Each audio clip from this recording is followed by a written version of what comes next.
Greetings from Islamabad, and you're in Colombia. Yes, yes, in the north of Colombia, in the Caribbean.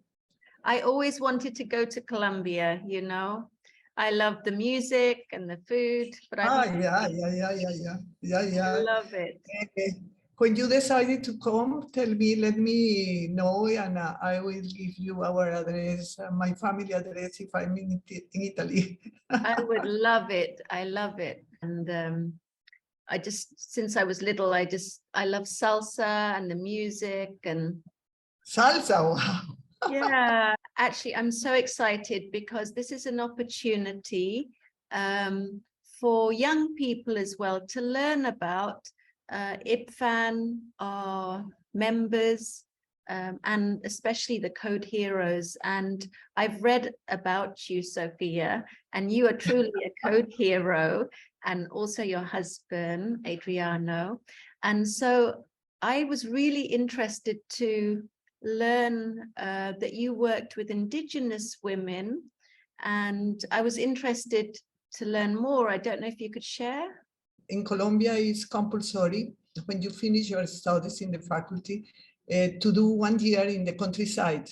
It's called Año Rural Year. And I did this year in the Sierra Nevada de Santa Marta, which is a highest mountain in Colombia, in the north of Colombia. Yeah. It's beautiful because it's a mountain who is just, how I can say, die over the sea, over the Caribbean. Wow. Beaches, no? Very nice. And in this area, they live for Indian communities, the group. Yeah. And of course, they didn't have any health service. They were completely ignored by the system.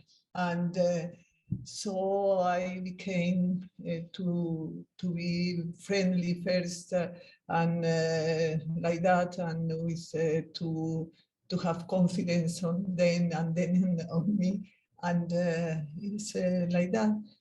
To see all the diseases they suffer a lot of TBC, for example, tuberculosis. With tuberculosis, and of course, to work in these communities, you need to be very careful because they have a very important traditional medicine and magical practices and so on. So it's important, very important to do a kind of syncretism, no? Yeah. To work together with the mamos, which are the traditional healers of the community, and in order to do some scientific medicine to be accepted. No? So if they say, yes, we need to see the medicines and to do some ceremonial around the medicine, of course. Yeah. You know, they are not dangerous, and of course, and I was accepted like that. And about breastfeeding, the Indians, the women breastfeed without any WHO course and any indication and anything, you know, of course, it's instinctive. I mean, they take the baby and put it on the breast, and that's all. And they breastfeed for around 2 years. They still very, even that the community has been penetrated for all the bad things of the white people about breastfeeding, they continue breastfeeding. If I may add something, because well, I didn't work with this community, but I know because we traveled together with Sofia. I mean, it's amazing how they can sort of put a barrier to Western culture, you know. They maintain the way they dress, the language, of course, the way they raise children, of course. The language is 500 years oldest, the language before the Spanish conquest arrived. And the marketing, not only of formula of breast milk substitutes, but also marketing of many other things that we use in our Western culture doesn't penetrate that community. while, for example, in the city where we are based now, which is a large city, the capital of a province, and it has more than 500,000 people, it's very rare to see a breastfed baby because this is a disaster. I mean, in this sort of a westernized town, yes, all the rates of breastfeeding, initiation, duration, exclusive breastfeeding are very, very low, much, much lower than any other parts of the world that I know. This is a disaster. I mean, all the tricks of marketing that we know as influencers are applied here and are implemented here. Yes. And there is quite a lot of marketing that goes through the health system and health professionals. Yes. You know, all the mothers that we meet, we ask them, what were you told by the pediatrician, by your pediatrician? And they say, we have to give some formula because breast milk is not enough. So this is the first message they pass to the mother, and they start immediately undermining the self-confidence of mothers on their capacity to feed the baby. That is the first doubt that they put in their mind, and it goes on like that. And it's amazing because I mean, we are talking about, Adriano is speaking about the, Colombian society is very classist, not at the level of castas, no, but social classes, no? Yeah. It's very stratificated, the society. And the upper classes, even women that did the university and everything, I mean, high social, economic, and cultural classes, they don't breastfeed. And the doctors, they don't protect, they don't support, no, absolutely. And it's amazing because then, of course, the other social classes imitate, yes, do copy the bad habits of the habits of the upper classes. They think if this madam, very elegant, very beautiful, very thin, very rich, do that is because it's the best way to feed children. And that is a danger. Really, it's a very worrying, and it's very sad also. They don't have how do you say, security in their bodies, in their self. Yeah. And they say, no, the doctor say that I need to, how do you say in English, completar? Completar is add, to fill up. After I breastfeed, I need to fill up with a bottle because my milk is not enough for children. Amazing, this thing. It's hard. There's education and there's promotion. Sometimes I find it can be lecturing, and I always think lecturing doesn't work, but communities where breastfeeding can mean the difference between life and death, and especially in emergency, when all the women are together and you hear, I don't have enough milk, or my body, I don't have, like a disempowerment.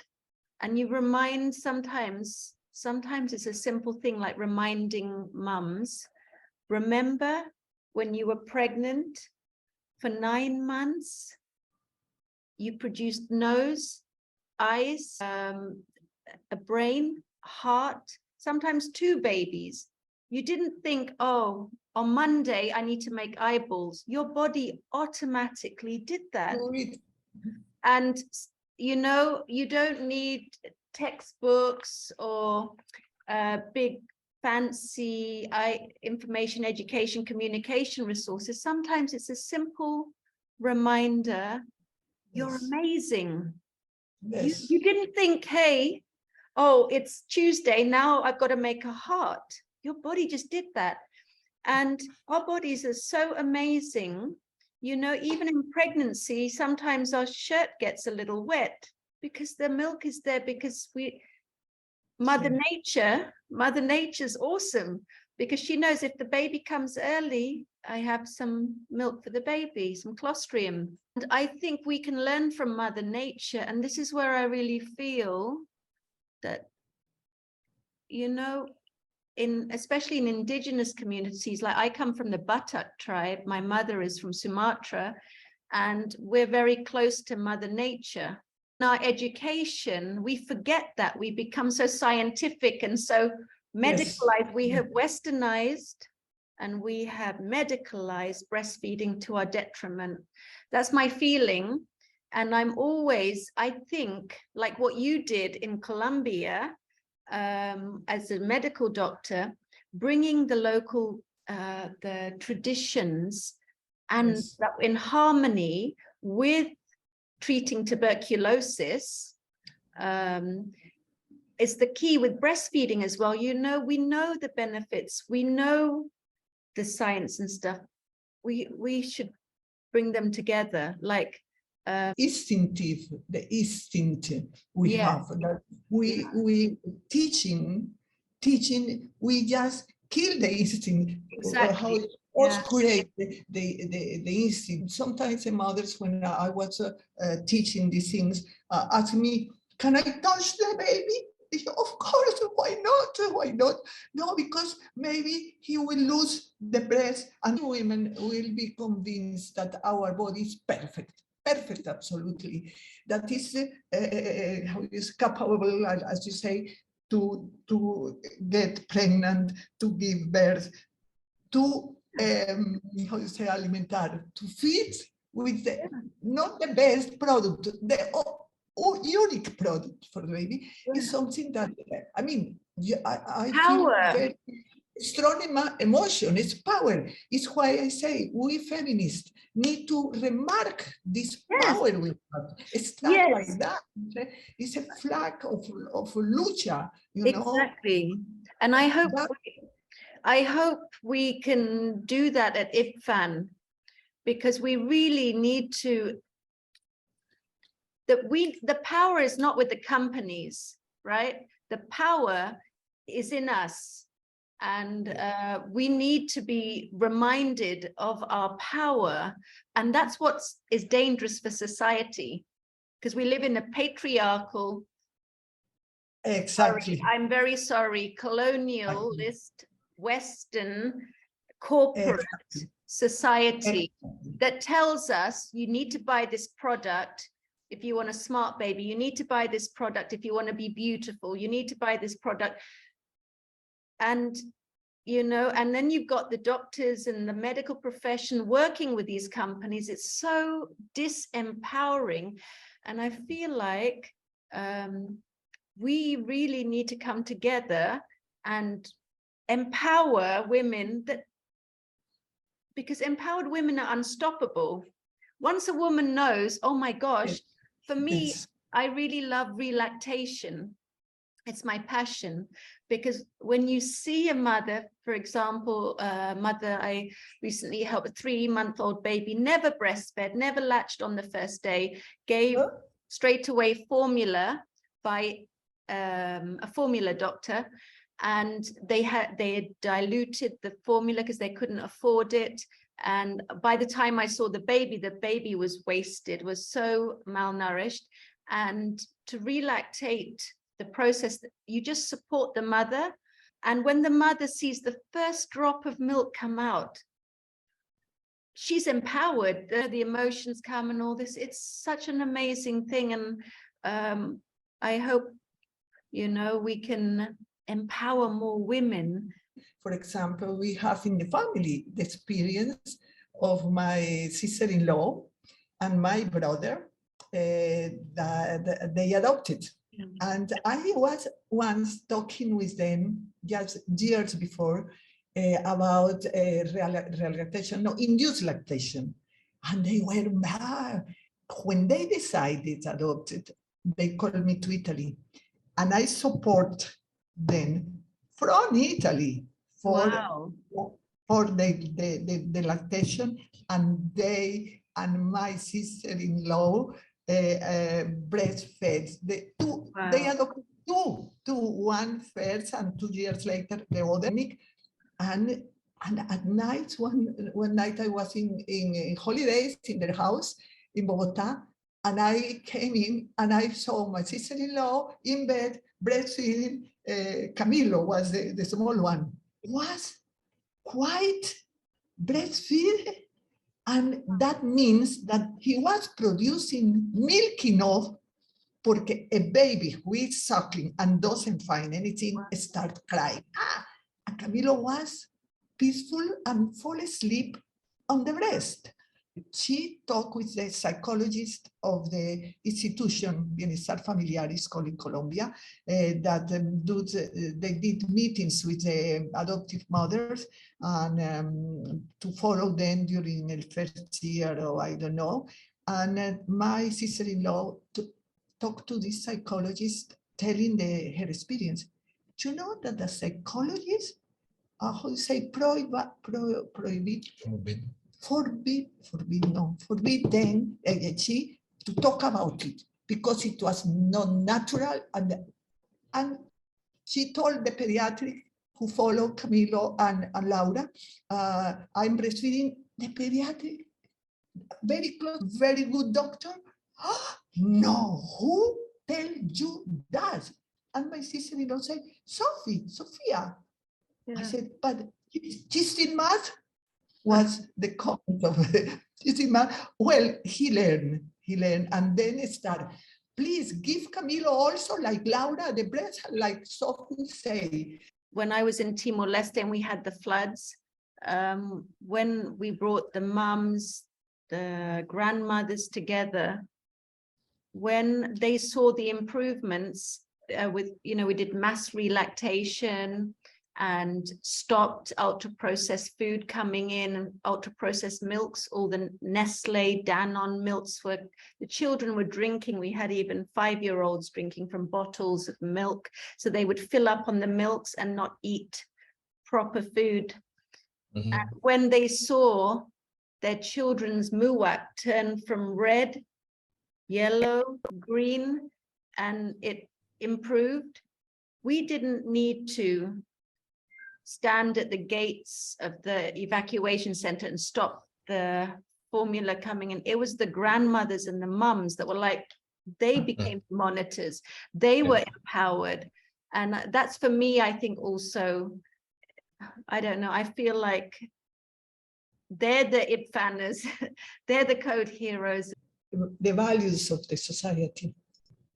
Breastfeeding is not, I mean, in the society, there are some values, no, that the people follow. There are some vision of the world, say, and this vision of the world, and the political vision of the world, and the social vision is completely, I mean, absolute, illogical, and in this vision, artificial vision, breastfeeding doesn't have a place, Breastfeeding is that you can't sleep at night, that your body is deformed, that your husband will go with other ladies, beautiful and more beautiful, that the most important thing is how you look, and how you, and breastfeeding, of course, is exactly the opposite to this conception of the society and the world. So you must be revolutionary. That was what I was, when you were talking, I was like, we need a breastfeeding revolution. We need to reclaim. Exactly. This is ours. They're stealing it from us. The greedy companies are stealing our power. It's a revolution. On that note of revolution, I just have one more question, because I'm really interested to learn that I heard that you both were involved in the boycott of a particular company, a notorious company called Nestle. Could you tell me about it? We knew about the boycott of Nestle when we were in London.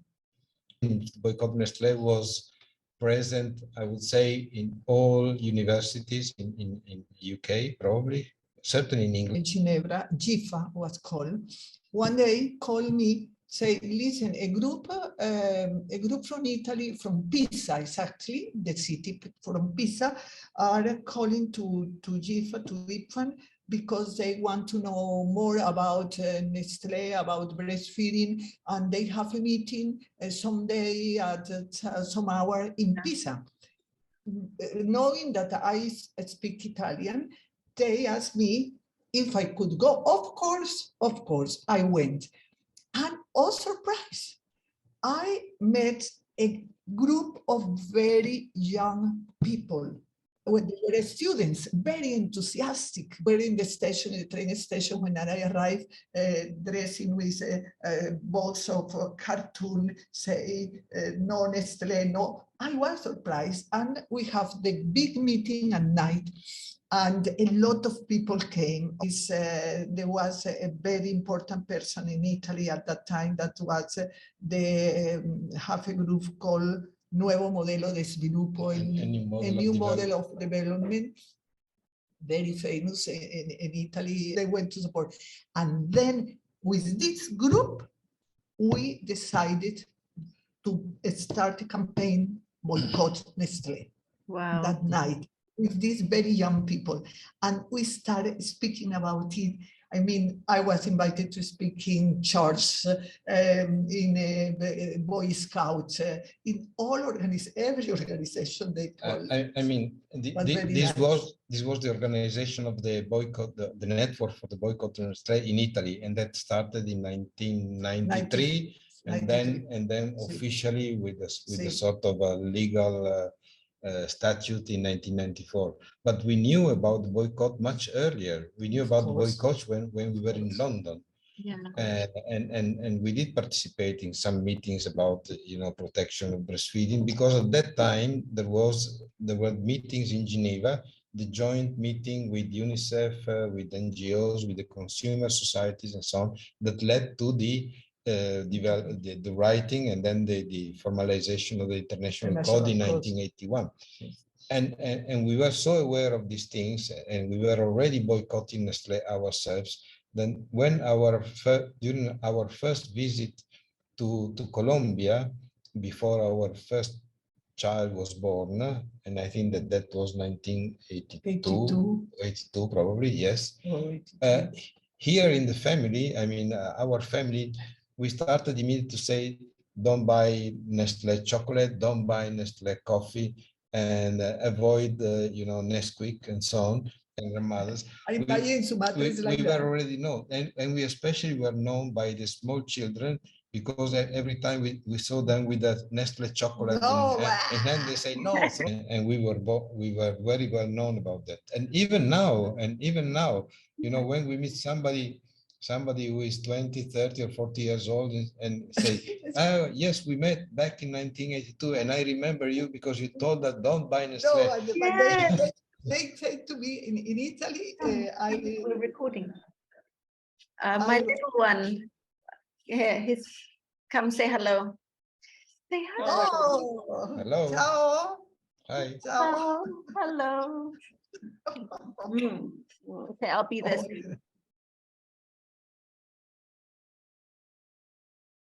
Because I am a revolutionary, because I am left-wing women, because in my country I was a militant, and I left my country because that, and of course this what means that means to stay always a part of the poor people, a part of the excluded people, of the part of very how you say, disempowered people.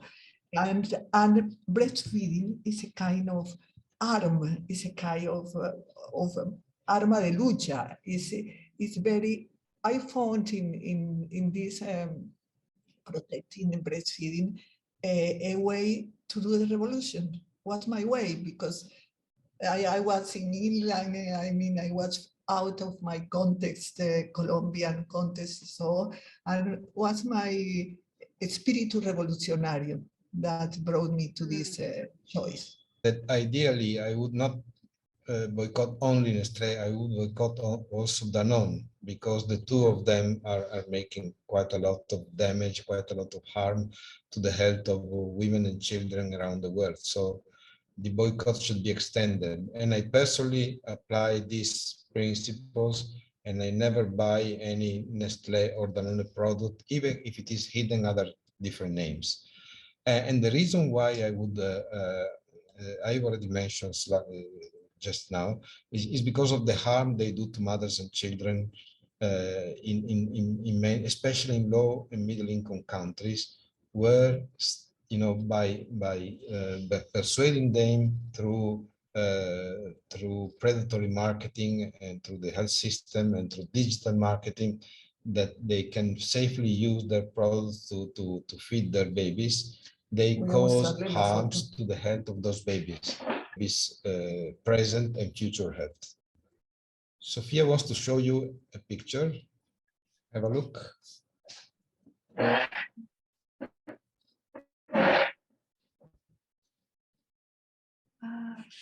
Wow, that's you.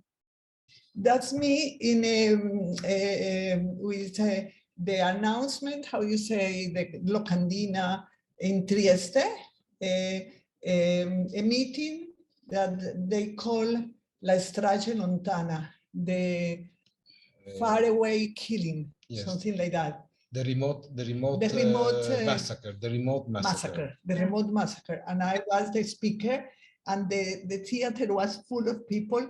And who organized this? A group in Trieste called Ernesto Che Guevara and Rosa Luxemburg. So here I am.